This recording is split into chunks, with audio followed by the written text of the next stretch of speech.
श्री शंभो शिवजातस्य रुद्रा गौरीव राजते यदंकस्य विनोलेखा वर्तते कस्य नोपरी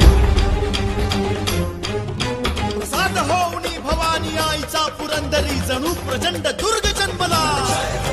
तऱ्या नभामधून सप्त सागरामधून घोष शंभू शंभू येऊ लागला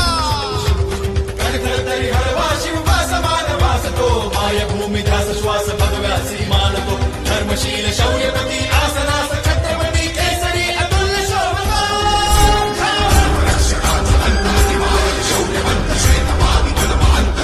शास्त्र नीती कीर्तिमंत शौर्यवंत राजसी कुशाग्र बुद्धिवंत शोभला प्रजाजनास रक्षण्या स्वराज्य सिंधू राखण्या पुनश्च ते